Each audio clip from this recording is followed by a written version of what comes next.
Hey, it's Derek with MillRight. I'm going to show you how to import an SVG, make it into a body, and then machine it using Fusion 360 as your CAM software. All right, here you see where I ended up. I've got a number of operations set up for this RPM magazine sign. We're probably going to be in the October 2017 issue of RPM magazine, so look for it on newsstands and pick us up. All right, here I'm going to have a new design. I'm going to go to Insert, SVG. I can select my plane here. I want to select this plane. You see how the blue line is going this way? That's the plane I want to select. I'm going to select my SVG file, which is going to be the RPM logo here. I'll click Open. Now I already know from having opened this previously that I want to scale the file by a factor of 3. So I'll just type in 3 there, click OK. Now you see how the lines here are green in color? That means that they have imported as fixed points and fixed vectors. I'm going to need in a little bit to move those around a little bit, and you'll see why here in a bit. But I'm going to highlight everything, and over in my sketch palette at Fix Unfix, I'm going to click this padlock. When I do that, you see how the lines turn blue? That means that I can now move them around. They're no longer fixed in place. From here, I want to select 2-point rectangle. So I'll click the sketch menu, go 2-point rectangle, and I'm going to use the origin point as a starting point for my 2-point rectangle. I'll click here, I'll expand it out, and I already know from playing with this previously that I want a 144 by 285 rectangle. It frames it nicely, so that's what I'm going to use. So I type in those numbers and I hit Tab, and you see the padlocks that appear there next to the dimension. That means it's locked in that dimension. I can hit Enter, and I get my rectangle. From here, I want to add a little radius to the corner. I'm going to add a 6mm radius. I'm going to use the Fillet tool. I went to Sketch, Fillet, and from here I can just click right on the corner, and it automatically wants to choose a fillet value for me. I can change that in a minute, so I'm just going to click all of my corners. And then I have an opportunity to change the value. I'm going to change that to 6. So that's a 6mm radius there. And I'll click Enter, and it's locked that value in.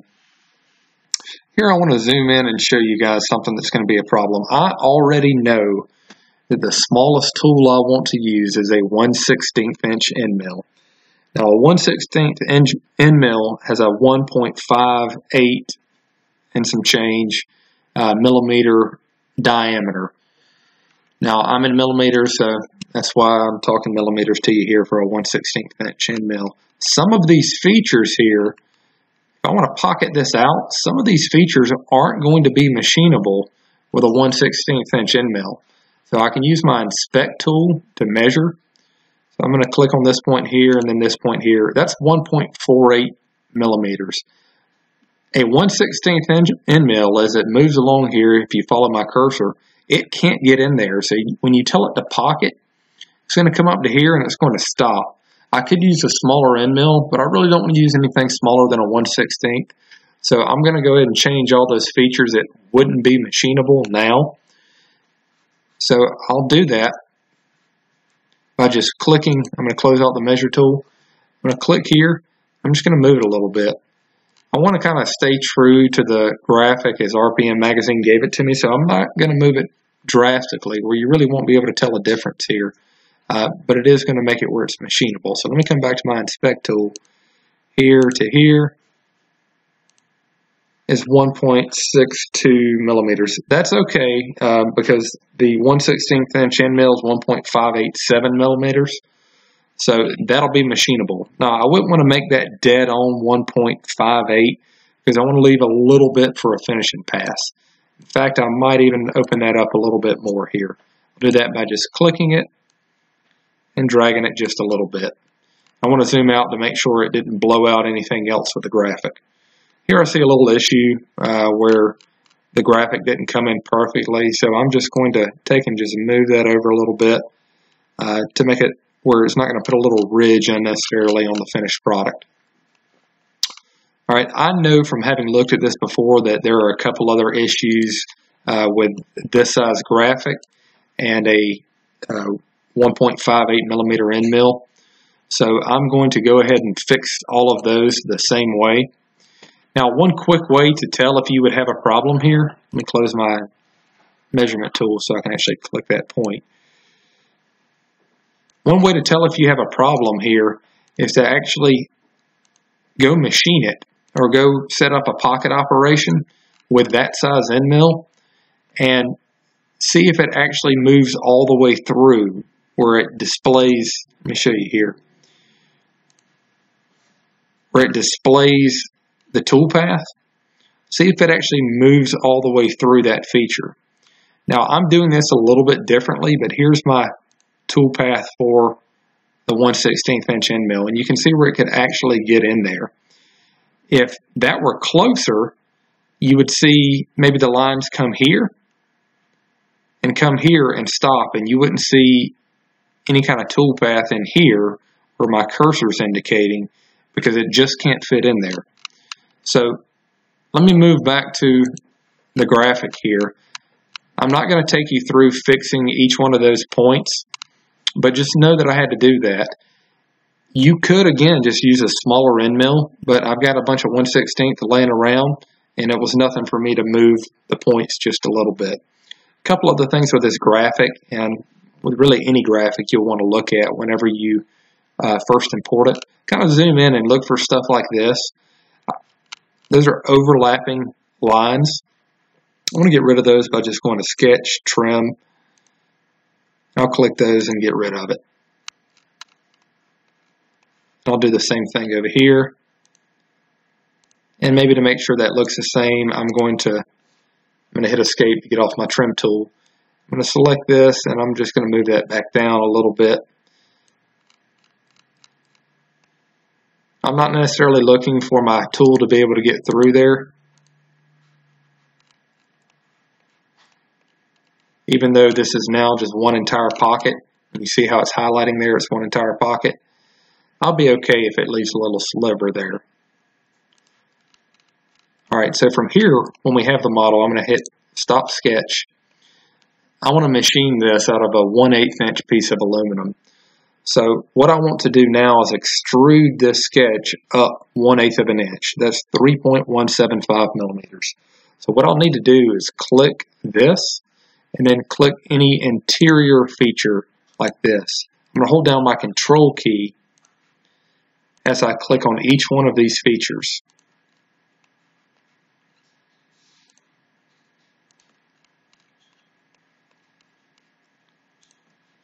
Alright, and I think that's got kind of the main surface and all of our interior surfaces. I'm going to rotate this just a little bit with the orientation cube. Right click, tell it to extrude. I'm going to extrude this 3.175 millimeters.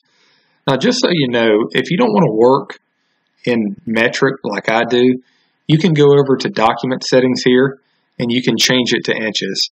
I just really prefer metric even when I'm working with standard dimensions. So I'll click OK.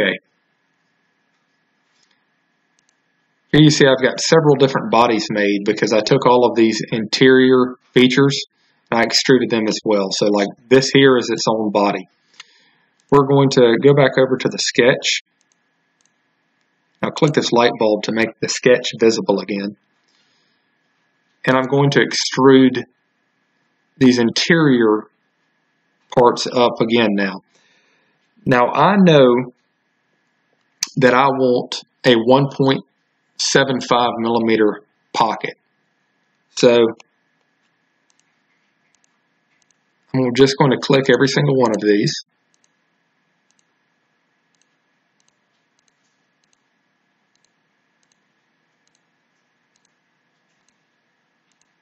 I'm holding the Control key to select all of these features. I'm going to rotate the orientation a little bit so I have an easy time of selecting these small features here. So what we're going to do here, what we're getting at is we want the pocket depth to be 1.75 millimeters. Now I know that my stock is a 1/8 inch piece of aluminum, which is 3.175 millimeters. So I want the pocket, these features here like the R, the P, and the M, to be 1.75 millimeters deep. So I just do a little math there. 3.175 minus 1.75 means I need to extrude these features up 1.425 millimeters. Now, if you didn't want to do that math, you could kind of play with it in CAM and do some different things there. But I want to go ahead and take care of it here so I don't have to play with any kind of depths when I get to the CAM portion of this. Here you see it's extruded them up and the operation is to join. It assumed that automatically, but it won't always do that. Make sure that if you're trying to join this into one body, that you have the join operation selected. Now I'll click OK. It's going to compute for a moment and it'll join all of these bodies together, which you see has happened here. Okay? So I'm just going to kind of fast forward a little bit to the CAM portion, which is where we would go next, but I've already got these operations set up, so I'm going to let you know kind of my thought process behind the operations, why I chose to do it how I did, why I chose the tools I did, etc. Alright, so we did a CAM setup here. If you're not sure how to do a CAM setup, you can watch one of our other videos, but for some different reasons, I wanted to kind of change the orientation from the model orientation. So it would be along the Y direction. And you can do that by changing the orientation from model orientation to one of these other setups here. I selected the Z-axis and the X-axis, and it set it up as shown here. So what I wanted to do in a nutshell is I wanted to pocket each one of these out. And I knew as I moved into some of my smaller features that I wasn't going to be able to get it with a bigger tool. But at the same time, I didn't want to take these bigger pockets like the R, the P, and the M. You got to keep in mind, this thing's like 11 inches wide here. I didn't want to take an 1/8 inch or a 1/16 inch end mill and spend all day pocketing out this material here. So I decided to start with a larger tool and then move down into smaller tools and then use what's called rest machining to get the features that those larger tools couldn't get. So here you see I've got a 1/4 inch end mill that's going to pocket out these bigger features. I'm going to use a 1/8 inch end mill to get down into these smaller features. Now if you see here, like we talked about, the tool just can't get into the pocket if the boundaries are smaller than the diameter of the tool. So how are we going to solve that? I'm going to change to yet another tool, 1/16 inch end mill, and I'm going to use the rest machining. It's a feature in Fusion 360 to get in here. So let me show you both operations together. Here we have the 1/8 inch pocket operation. You see it's not able to get in here with that 1/8 inch end mill. And here I'm going to also select my rest machining operation where I'm using a 1/16 inch end mill. And it's going to go in there and clean up all of those areas that I could not get with that 1/8 inch end mill. So here you see me toggling on and off here. You see where the tool couldn't get, the 1/8 inch tool could not get, and where the 1/16 inch tool gets in there and cleans up. Now this is great. I could have used a 1/16 inch end mill to do all of that, but it would have taken a lot longer. So rest machining will save you some time. Alright, so let's just kind of go into the settings. I'll show you what I did here. Alright, here I've got pretty conservative feed rates for the Carve King in there. Now, you have seen me, if you watch some of the other videos, use more aggressive settings on the Carve King. A lot of that has to do with how far down you're going in the Z-axis. This I clamped just kind of barely above the bed. I just had like a 3/4 inch piece of spoil board between this workpiece and the bed. On any machine, including the Carve King, the further you get down in your Z, the less rigid the machine's going to be. So if I were holding this up in a vise where the Z-axis was not as extended, I would use more aggressive settings. But in this case, I'm going to go kind of conservative because it's reaching way down where there's a lot of leverage, so to speak, placed on that end mill when it's cutting and the Z is all the way down towards the bed. So here are the cutting settings that I used with a 1/4 inch end mill. Here's the geometry that I selected. I've talked about this in a previous video. You see this blue circle here where it kind of blows out the feature. It's odd. It's a quirk in Fusion 360. You want to look and make sure it generates the toolpath correctly. But I did that. I know it's okay. Here in the passes tab, I used a 0.7 millimeter depth. And you see I use some things like a finishing pass with a 0.2 millimeter step over, meaning it's going to come along this feature and then it's going to step over and slow down a little bit and kind of give that a cleaner edge as it moves along the boundary of the pocket. Alright, some ramp things. I used a helix to ramp in here.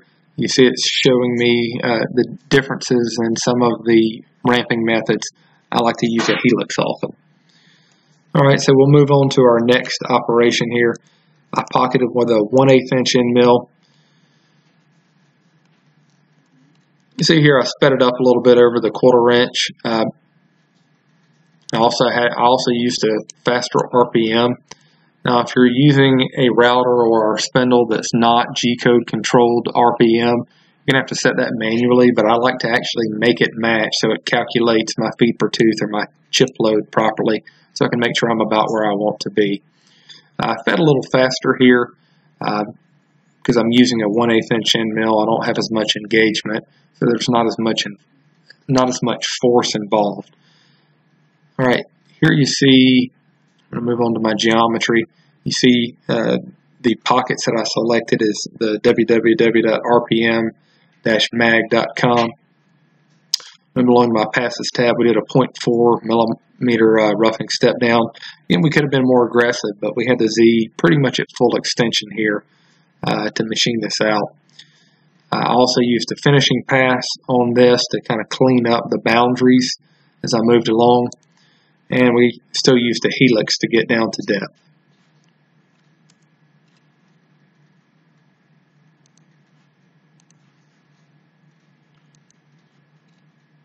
Now, one interesting thing that you'll see here is, and it's recalculating my tool pass, that's why you see it doing like it is now.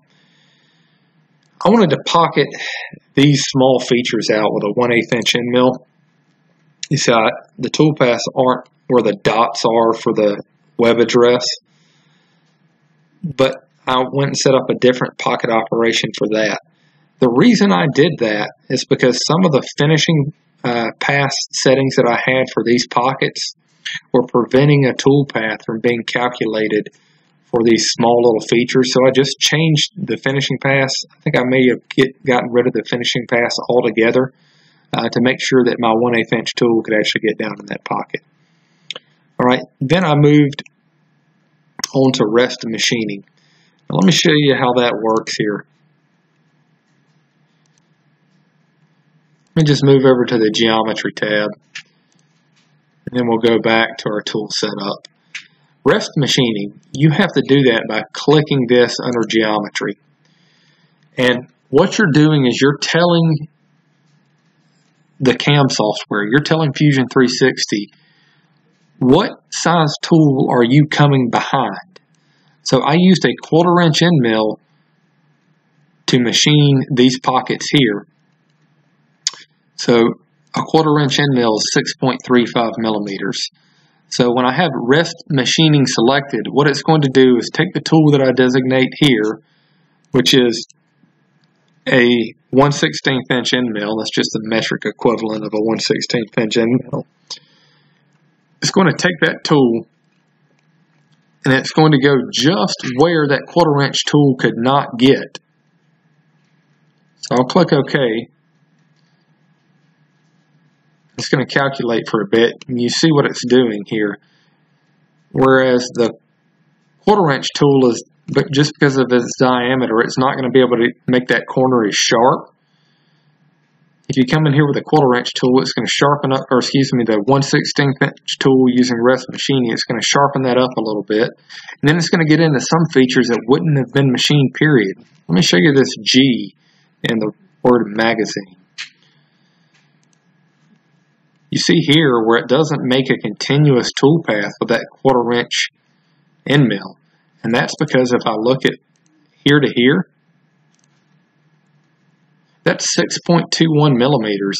There's no way that a 6.35 millimeter diameter tool is going to get in a 6.21 millimeter space. So Fusion 360 knew not to even try, close that, knew not to even try to get in there.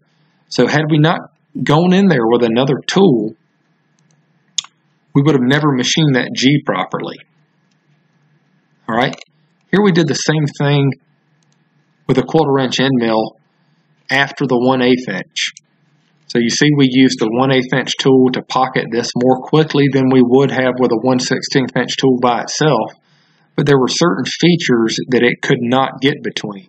Like this part of the G here, you see we have our 1/8 inch tool. These are the tool paths for that pocket operation. It can't get here, but we use rest machining here to get in where it could not. And all I did in my geometry tab, I selected rest machining. I selected the exact same features that I selected for that 1/8 inch end mill pocket operation. Selected those exact same features, clicked rest machining, and told it the tool diameter that I used in that initial operation. Okay. Then from there I just contoured it out. I could have gone with something larger, but the 1/8 inch end mill would do the job, so I switched back over to it with just a manual tool change. And you see the cutting settings that I have here. And I used a roughing pass. Now what that allowed me to do, let me zoom in here. And let me back out.